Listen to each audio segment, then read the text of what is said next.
Welcome to An Hour with Sir Noni, the program dedicated to unlocking the power of knowledge and critical thinking. Each episode, we are going to dive deep into the most compelling educational topics, bringing you insights and engaging discussion that challenge our perspective. So, indeed, this is a very challenging because this is a very special episode of our podcast wherein we are going to discuss topics of the most misunderstood sector of our society. Ang ating mga LGBTQ2S plus community. Okay. So, this is a very special episode. Supposed to be yung Pride Month is June. Pride Month natin is June. Pero, kahit na late, better late than never. So, ladies and gentlemen, to our followers of this podcast, ang ating guests, dalawa sila, si Abs at saka si Nicole. So, sino bang mag-introduce? Ako or kayo? Sa inyo. So, Abs, Okay, I am Abs Andila, school nurse of Serious Mania 1 District, nurse by profession, at the same time teacher, part-time, and also a social worker by profession. ay, okay, sige. Yung isang guest natin, Hello everyone, my name is Nicole Armones. I am an administrative officer to Manukan District, okay, so, Municipality of Manukan. I am very glad okay, that the two of you niisugot gud mo sa akong invitation. So, sa ating mga followers dyan, so, yung ating Filipino LGBTQ2S plus individuals face significant and multifaceted challenges both in the community and in the workplace. Certainly. Yes, and then this is shaped by the social stigma, discrimination, cultural and religious influences, and there are legal gaps wherein parang hindi kayo protected ng law. So, we are here para naman instead of being misunderstood, you can be the community will be able to understand you. So, let us start with yung tinatawag natin na social stigma and discrimination. Yung social stigma, yung mayroon tayong stereotype, pag bakla, pag tomboy, ano ba dyan, na ganito. So, mamaya na yung religion. Yeah. Yung munang Very social stigma. So, maraming members sa inyong community na nag-experience ng prejudice, even violence, even abuse, harassment, exclusion from social settings, that unahin natin yung mental health that affects the mental health. So, alam ba ninyo na high ang incidence ng suicide sa LGBTQ2S+. So, anong masasabi nyo relative dyan? Yung mental health burden na mataas yung suicide dati na incidence. Because you are discriminated. Yung mga na-experience ninyo. To some extent, Sir Noni, I have this experience naman po, and I have also observed from our community that this stigma still existing. And we know for a fact that as part of the LGBTQIA+, we've been labeled as this, and this would definitely affects if individual perspective ganang aspect nga they will try to understand, they will try to have this interpretation that if this stigma nga nakuha na nila na encounter na experience in some part of my QIA plus community nga katulad ko, they will feel rejected, and in some ways, in that instance, ma-feel na nila ang depression until such time they will think about suicide. So in that instance, kailangan siguro natin baguhin yung yung mga pananaw ng tao, and that's what we are working on. So in your case, Miss Nicole, So, yan. So, it will really lead na you will really be thinking na mag-suicide na lang ako kasi yung mga tao, ang tingin nila sa amin, ganito, ganito. Nicole, anong masasabi Yes, mo? sir, Nons. There are situations like that. Pero, as I am the president of the LGBTQ Manukan Yes, that's good, chapter, that's good, that's and good. for almost 3 years now, and sa amo ang kuan community is we cater everyone's kuan gid sir kanang ang ilaang mga wants bitaw like dili na mo like ikuan lang kanang nami mga walls nga build para lang kuan nadyo inclusivity. So every time nga naay kanang ganahan mo out of the kuan mo out of the box bitaw ganan sila mo spread sa ilang mo move out sa ilang closet from their shell. Go jud me sir kay kuan man na kanang it's their offspring man gud to kuan to spread their who really they are.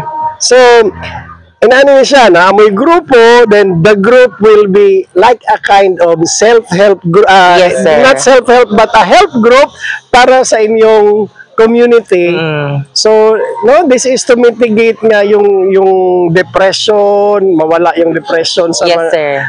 yung mga depression nga agi sa social stigma, labeling, and then kay kinuno not unhealthy gid sa mentally, di ba? Yes, sir. Oh, turn you down talaga. lagi unya na yun inana naman ni siya nga kuan kay we are talking here of the Filipino Filipino LGBTQ nga culture nga because of whether we like it or not na ay religious and cultural conflict bitaw nga between sa community o kanang sa mga religious people and other people nga inanta nga mga conservative in the Philippines. Mao ni siya ang kuan siguro nag-result nga na stigmatize ang atong LGBTQ that cause discrimination. Unya powerful ra ba kayo ang church no? Somehow Powerful. So, kani siya, mangutana ko ninyo, unsa may message ninyo? Let us have to take this issue bitaw kay we are here to explain kay sa inyo po nga side. Yes, definitely. So what we are calling for is that social acceptance, and we have to be somehow we are all also human, that we feel the same feeling as you have. So with that feeling, we also have this right siguro na to be accepted in the community, not because we were of different gender orientation, gender preferences, but still we are human. And in that case, to be equally footed on ground, kailangan with that aspect, no, we need to accept and be valued as a human being. Dun kami gusto naming inject in the society. Though religiously, they're trying to say that God only created only man and woman, but definitely we never choose to be this way. It's just only it comes naturally. Lagi kay ningon no tao raman ta tanan parehara magud na no tao tanan actually parehara ta tao tanan dayon ingon pod kuno sa kuno dili kuno kay God created bayra laki. Pero wala ba po ng istorya no ang Ginoo nga bayi man sa laki ang iyang orientation. Yeah. No, wala man So maybe it was just only that we have also to consider some aspect that we will not just only say on sex, like sex male and female, but we could also consider gender, no, yung orientation. So si Nicole, what can you say, Nicole? about sa gender, sir, I mean sa religious aspects, all I can say is dapat to add up with Sir Abby, dapat acceptance lang yun, sir, and understanding nga in the modern times there are many genders nga nag-exist. Dili man pud siguro no sa una pud yun siguro pero gipugnan Even before, no? no Somehow tinuod lagi na. na nang Somehow. ipugan lang nila, dili sila ka open up o unsa gid ang ila ang kanang inner feelings gyud kay dili sila ganahan nga Stigmatize. ma-stigmatize, ma-judge nga lalaki sila din na sila ani nga feelings sa ila ang kanang ko nga kanang nga na feeling sila nga same sa kuan same sex nga same feelings. sex. So Oo. inaani man gud siya no kay the thing is our culture murag dili pa kayo accepted no ang kuan no dili pa kayo accepted no ambot ka dito sa mga urbanized, highly urbanized nga mga like sa Manila, sa Cebu. But diri sa ato we were trying to contextualize it nga diri sa ato ang sa Buanga del Norte, Dipolog nga how acceptable is the community sa inyo lang feeling and experience. Naaba mo mga experience, personal experience nga atong nakita na ma-portray na to nga acceptable ba siya or dili bagid sa acceptable kaayo sa atong community. Sige Nicole. Kada mo In my personal. experience, sir, by factor siya, sir, kay ay kanang concert kanang contesera jud ko, sir, dayon Sa to contesera pageant Ay, contesera meaning to say kanang mo appeal gyud siya og mga pageant. Yes, because- Contesera dahil ang kuan na no. contesera. Sige. I work at day and I compete at night. Yes. And sa mga pageants nga akong adtuan, especially ka ng mga suok-suok, mga far-flung areas, kay I just not compete just for entertainment, but with my advocacy for gender, gender that's equality. good. And so, ma-feel na ko nga, there is somehow nga, naagid sila ka ng mo dapig gid sila kay mahatag silang budget ana pero naay mga citizens or locals nga dili gid sila kanang in favor gyud sa about sa event kay kuno nga nung ihatag ang ana para sa mga sa LGBT nga napaman untay mas lain nga kanang priority unta inana siya, sir. So, nakita nimo in that regard nga pero ang atong community slowly na siya nga Slowly, accepting pero dili pa good full Fully, ang acceptance. Abs, In my scenario, I've been also part of this advocacy in terms of how we implement those that the government is institutionalizing, and every institution manggod there is that guide, the gender and development, and in that certain context they try to inject that gender is somehow different to sex. So when we talk about gender, we are trying to advocate that there are this individual in the community, in the society right now, that they have this certain gender identity, and we have also this gender preferences. so in your opinion, how far is the acceptance sa LGBT community dire sa ato ang lugar? How far have we gone? In our society right now, in our place, in Dipolog City, I know LGBTQIA plus community is existing, and the question here is on the level of acceptance. Yes, of the community. So I don't have any statistic, Let's not talk about statistics. but in our yung feeling, yeah. Feeling lang. I never think about any restrictions at all. So with that, I guess with that, no restrictions at all in terms of your gender. I guess no, there's that freedom of the acceptance level is okay, and somehow we are not tolerated by, but we are also Accepted. accepted. Iba yung toleration. Yeah, yung Iba toleration, yung acceptance. So ito. ah, on a scale of 1 to 10, ano na bang level ng acceptance sa atin dito sa Zamboanga del Norte, Dipolog City, sa LGBT? Nicole. Sige, Nicole. Sige, Nicole. In the bigger scope. Nicole, no? Okay, sige, siyang adult. Lagyo. Yes, Ontisera. In a bigger scope, Sir Nons, I believe, in a scale of 10, for me, nandiyan siya sa mga 7 to 8. 7 to 8. Yes. So, dako ba no? Kay Dako pa 10 yun man, siya, sir. 10. Oh. So we still need to advocate acceptance. Kana ang atong i-advocate. Acceptance and understanding of all So, genders. dapat ang ang tanan nga mga member sa LGBT community dili magpabuyag Correct. para nga Accepted and ma-facilitate ang acceptance na yon, they can be respected. Correct. Di ba? Sige. In our gender expression, in some instances, we have to set boundaries. Yeah, that's What do you mean yung boundaries kasi, we try to limit our expressions in some ways that we know where to place ourselves yes. to be respected.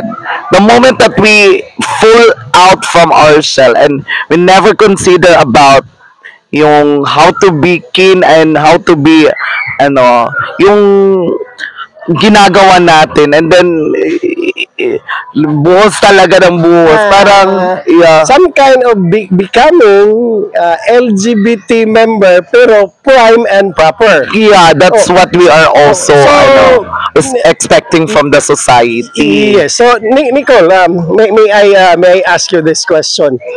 Ano ba ang definition natin ng prime and proper sa LGBT, and then mga specific example paano tayo mag-behave in a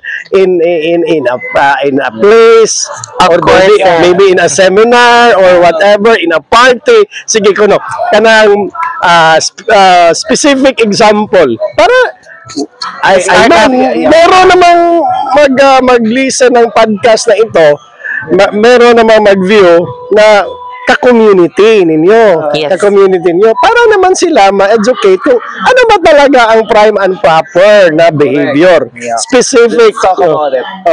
Actually, Sir Nons, I believe, kanang normal na gyud nga kanang naay prime and proper sa Normal na regard, naman yes. Dili mo sa ingon pa magpabuyag, but let's inject education. Yes. Yes. Sige. Because Let's through education, touch on Sir that. Non, dili man nato mahatangad og definition ang prime and proper if ma-educate nato ang not just the LGBT but the men and women in the society, if ato silang ma-educate on how to accept. Pero yung ka-LGBT ninyo, how should they what is the definition really ng prime and proper na ito yung behavior na prime and proper? Meron kang atong matambag sa inyong ka-LGBT nga inanion nato pag-behave. Dapat na limitations, Correct. no? Yeah, in my case, limitation kang Nicole, sa akin it's we just only have to follow what's the set na rules. Yeah, in the aspect of if we go to church, then what is specified in the rules in going to the church, then let's observe also. That's the good. observance That's of good. the rules set by the sector. Yeah, what is expected from you to have to play, then follow. That's discipline also, limitation and discipline. Discipline. That's the key. Ha. Limitation and discipline. So, punta tayo ng ibang topic. So, we will be talking about bullying and harassment. Bullying and harassment. So, pwede tayo maharas sa community. Yes. Pwede tayo maharas sa workplace natin. Yes, definitely. So, yung mga LGBTQ natin, often face bullying and harassment and discrimination in whatever setting, maybe in the community or in the workplace. Maano siya nga, sometimes it leads to behavior like in the workplace, pwedeng magsige kag absent. And pwede po din siya maka-affect, di ba, sa atong mental health, leading to mental health challenges. That is why, ito, baka experience niyo to, many LGBT, they avoid certain places like mga locker rooms. Marami ng mga tao na homophobic or transphobic. And then there is what we call, did you hear about this term, homophobic and transphobic bullying? Ito bang binubuli? Palaging binubuli.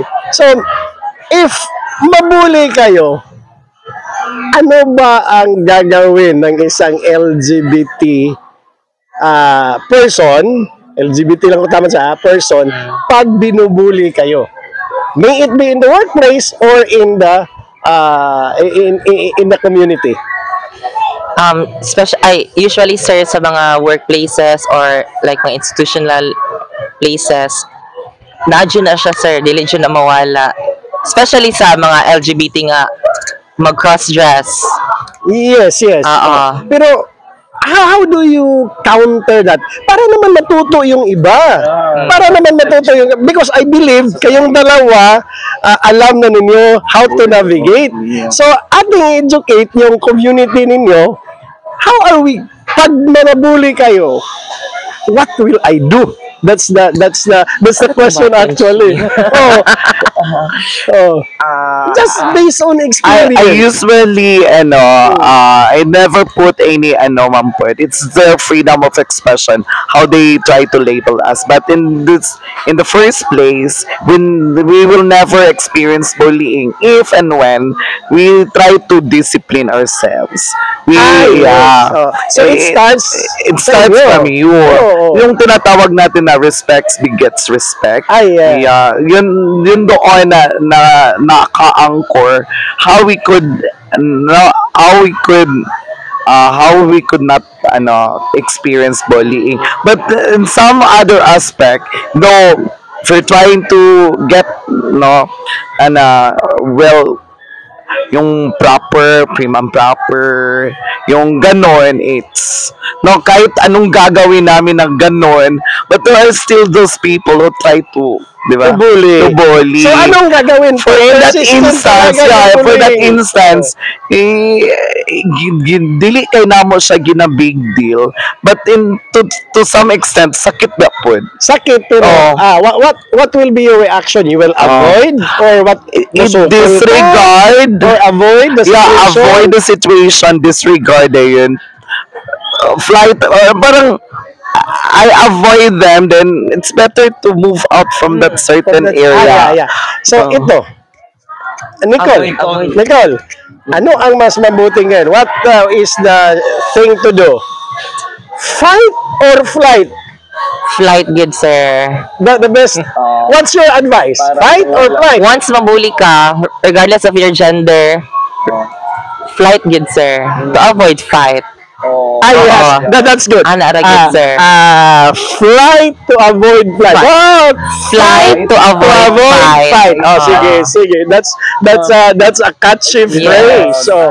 So it's pwede yun ang philosophy ng community na instead of fighting the bully, just get away from, katulad ng sinabi ni Abs na move away from the situation. So that's your advice. Yes. You move away from the situation para walang fight. Yes, definitely. Hindi ka masasaktan ng lalong masasaktan. Hindi ka pa makasakit ng tao. Correct.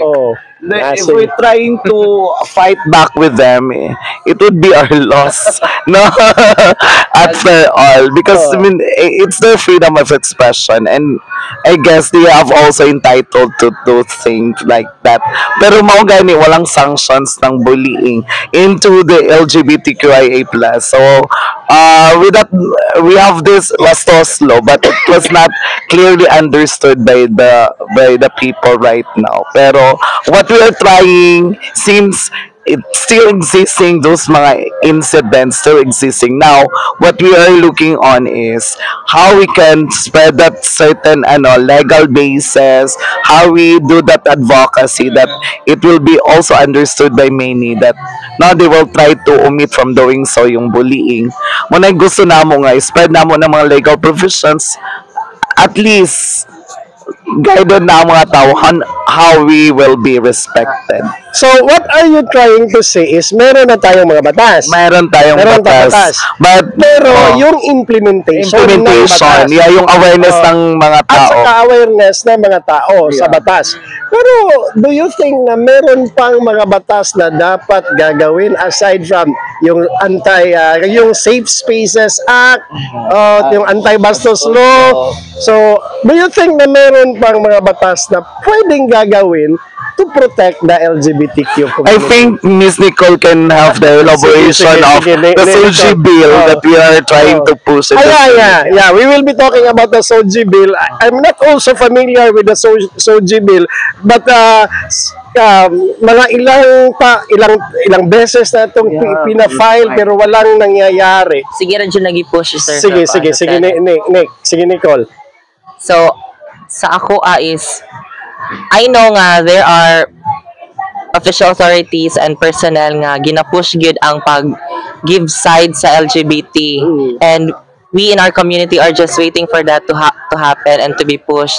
And sa ato lang, sa akong message sa atong LGBT nga community members is kanang just know your limits lang gid and boundaries para of course dili ka mabully, and just go with the norms of the community because we have these normative references. Pero meron talagang dapat na mga laws na i-enact. So, meron naman tayong mga congressmen na LGBT, No, meron wala man po kayo sila nakalabi, nga ma-push through ang law. Basig kulang pa po sa inyong community nga mo. I don't mean nga mag-rally dun mo, pero siguro, still, much to be done. Okay, so, let's go to family. Especially yung hindi pa nag-come out, no?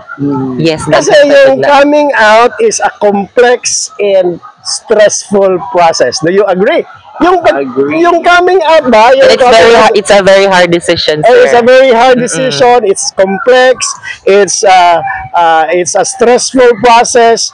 Kasi yung family acceptance will vary from family to family. Merong mga family na hindi maka-accept. Meron namang family na kung saan ka masaya, suportahan. Mas mayo ginana. But yung lack of acceptance from the immediate social circle like your family, yun ang nag-contribute ng feelings of isolation and mental health distress. Now, ito yung question ko. When did you come out and what is the reaction ng inyong family? So that matuto rin yung sa inyong experience, and how did you cope? So hopefully this will inspire my community na hindi pa nag-come out. I was also brought up by a family that is really religious in our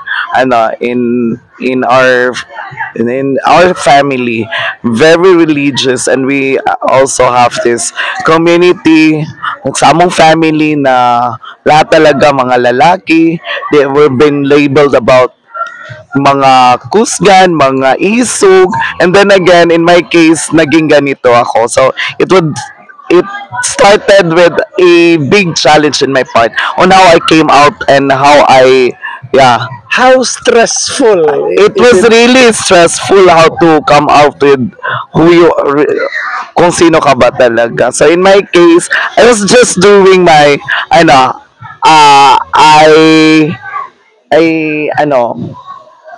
I excel in my academic journey, so that is why I was a little bit hinahinay. I was being accepted by my family because they were proud of my accomplishment and achievements. So yan So pala. yeah, you have to you have to make struggle of yourself nga kailangan gagawin ko to make them proud and to make them and to make me feel accepted.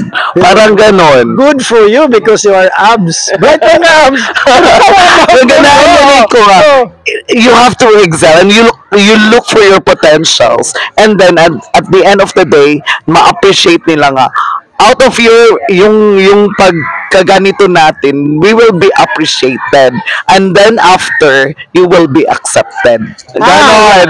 So we will start with first be appreciated, Oo. and then mawala ng lahat. Walang lahat, and you will be accepted. So Nicole, when did you come out, and how stressful yung coming out party natin? Actually, sir, if oh, to carry with Sir Ab's story, I am fully accepted. Nice one. Yes. Basically, my name is Nicole, from a woman's name. That's biological name. So, given na nga, possible gini nga mabayot. No? Pero, as I remember, ang nickname ang sa akong father is Nick. me. And I don't know, gusto gisumpay mo na Nicole, o muna siya yung story behind sa akong name. So, before pag yun, even sa school man dyan tayo mag-start o ganang grow sa family, as a home, and kanang they are all full support gid sa ako, sir, regardless of unsang undertakings, unsa mga events nga ako ang gina-push through, para gid akong family, so supportado jud kay ko nila. Pero, yeah, that's good for you. Pero, ikaw, naa ba kay matambag sa mga wala pa ni come out nga, unsaon nila pag-cope? Unsaon nila pag-cope sa stress, sa coming out nila? Oh, Sa pag-cope up nila sa ilang stress, sa pag-come out, no, pohon-pohon kay That would be a very hard yes, mo dyan ay mahimo nila og multo og sa trend para nga kuan kanang lisod gyud siya nga part sa pag-come. Lisod gyud kayo, sir. It's complex I know and many people nga stressful.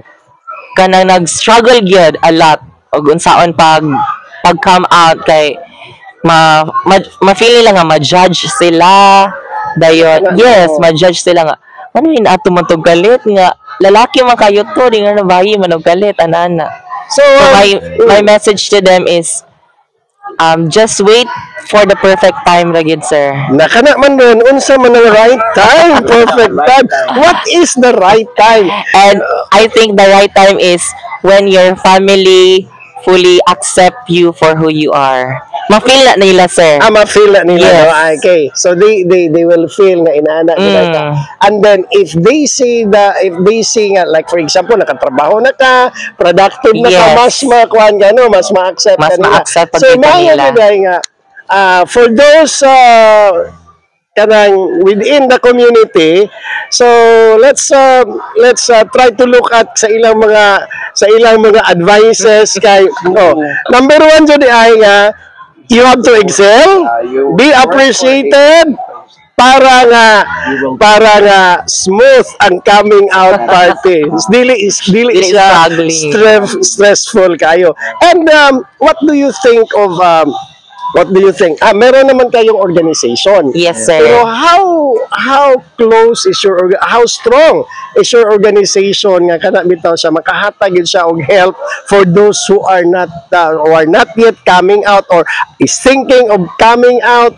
So how are they going to contact your group? We have a group chats, and we have also community involvement. So if ever magay namagin mi sa among gender spectrum is ma-feel gid mo ang mga radar. Lagi. Ma-feel mo ang ang kanang emotion. Okay. It takes one to know one. Yes, it takes sige. one to know one. Mas ma-feel lagi na mo, sir, that's the time nga amo siyang hinahinay og invite. It means nga kamo proactive mo. Yes. Instead sila nga mo reach out kay basig maulaw, instead kamo mo reach out basig maulaw mo, pwede nga sila ang mo reach out. Di ba? Pwede Yes, sila sir. ang mo reach out. And then, pwede mo magkuyog-kuyog nila. Mag-campaign daw sa mga LGBTQ 2S plus IA community nga. Unsay ngalan sa inyo ganing kuan? Nick, unsay ngalan sa inyo Marsha, grupo? sir. Manukan Active Rainbow, Warriors Against STI and HIV and AIDS. Okay, so Marsha. So may unta no kung ana amoy untay Facebook page para kay abi nimo mas mas comfortable sila kung mag-chat ra siguro ninyo. Anyway, Possible, sir. magdama ra siguro ni Nara sila. may concert page pod. Para dito sila no, mo reach out ninyo. Okay, so And dili pod sila kanang ma-hesitate mo join kay LGBTQIA+ is a very complex nga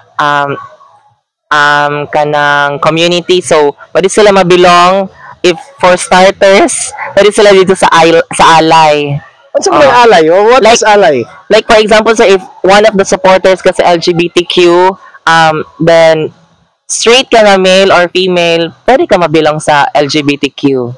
Sige. IA. I am thinking of it because this is also one of my advocacies when I was still a college student. Yung mga activism natin at time, yung aktivista pa tayo.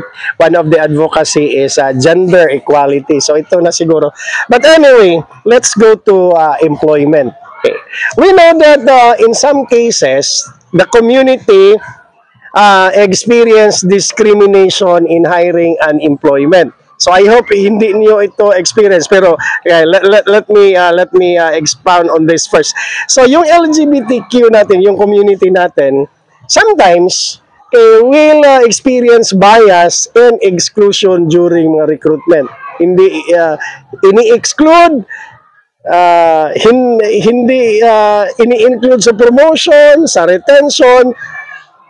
Sometimes this is because of the entrenched yung norm ba natin na lalaki lang talaga, babae lang talaga, and then hindi still yung ating mga administrators, yung ating mga iba, hindi lahat naman are still looking at naagani ko na nadunggan pero di lang ko kay kaila ra ba mo kay kauban na batag trabaho nga dili ko na masaligan ora inana ba kay dili mo tungha og no, so di mo tungha og naay trabaho na nya mo kuan.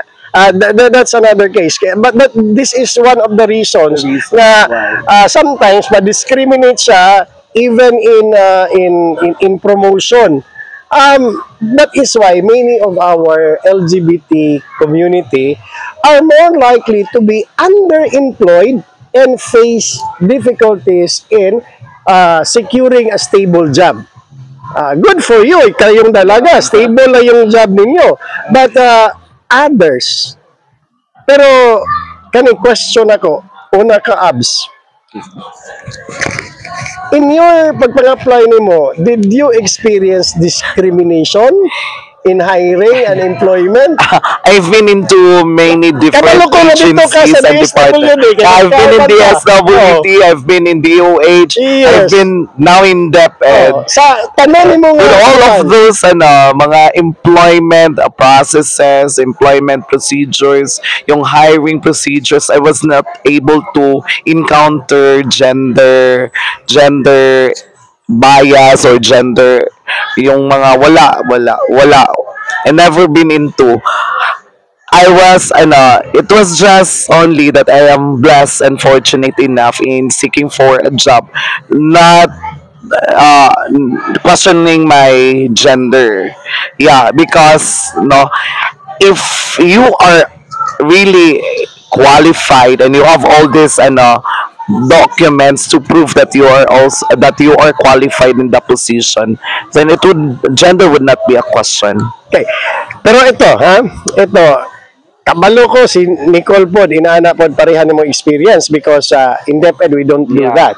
But naaba mo Nicole, I would like to ask kay Nicole. Na makay kaila nga naka-experience og inani nga naka-experience siya tungod kay LGBTQ siya, na discriminate siya sa hiring og employment na ba wala. So far sir, wala gid sir. Wala pa. Oo. So meaning to say ang ato karon nga mga establishment, ato karon nga mga agencies accepted na kayo sa Yes. pila mga 10 na ang level of acceptance. Dili ra po. Dili ra pod mga unsa gyud mga 9. Pero sa ako is feel ako 10 lang gid 10 siya. gyud siya. Oo. Oh, nga wala Because gyud gender, like, zero gyud zero ang gyud siya. discrimination. So that's good. It is an indicator kay that our society is slowly accepting the community. In fact, ang community man gani ninyo mas productive, Yes. no? Oh. Mas Okay. agi mo biya may asset gid sa community. Asset sir. sa community. Oo. Pero kung ano atong walaon ning mga social stigma, mga Yeah. ano. This is why we have to explain this. Yeah, the Filipino values before, they valued that, no, even at the family, father should always be the head, because no, they believe that they are strong, they are not weak, and they were able to firm with their decisions. With us, since there are that instances siguro nga usahay ang mag-lead jud sa mga like in a position, mas lami ra jud ang mga lucky daw kay kuan, and no, and this is our kuan naman pud siguro karon to take up space, that we are also kanabitaw, we are also qualified, and we are equally with So sa the promotion gender. na karon, In the workplace, sa hirings, sa promotion, wala man po na-question ang gender, pero masurag mo preferred jud ang mga kuan na Ang mga appointing appointing authority. Even in my case, basta may jud po ng kasaligan na kuan, pero we are also qualified. Oh. Yes. And we are also willing to take up space. Yeah. Parang kung anong magagawa nila, we can also play the same role. Manang pwede ra, pero kung di may tagaan o kuan chance, okay ra po na mo. So what's the term? Take up space? To take up Oh, to space. take up space. Oh. Can you elaborate on that? That's a term. We're willing to take up Ma-educate space. sila. Yeah. Kung ano yan, kung ano yung term. In a workplace, regardless of sex or gender or as part of the LGBT, then no, do not limit your potential, because we ourselves are also having this potential to take up space. Okay, so let's go. lead. Ito na. Yeah. We are now in the last hapit na talas. Dali ra gyud lagi ganing usa ka oras lagi. So I would like to ask Nicole. This is another thing. Na-hire na kayo. Walang discrimination. Equal kayo sa inyong mga co-applicant, male or female. Pero you are now in your workplace. I know that there are so many reports, including in the workplace, there are reports of harassment, including yung mga slurs, including yung mga jokes, including from our other workers or from your co-workers. In fact, there is a study that 25 to 30% of LGBT workers naka-experience sila ng harassment from their colleague, even from supervisors. Harassment ito, harassment. And many, hindi mag-report ng incident. Dili nila i-report ang incident. And then, merong negative workplace climate para sa sa LGBT community na maka-increase ng stress. And alam niyo kung stress ka sa work, mag-decrease naman yung productivity natin. Now, in your case, did you experience harassment sa inyong workspace? So far sir, wala gid sir, kay sa akong gender sa karon is they considered me as part of the women's spectrum. So Yes. it's not a big deal for me nga na ay mga harassment wala gid sir. So walang harassment Yes. yun. Mm-mm. Yeah, man.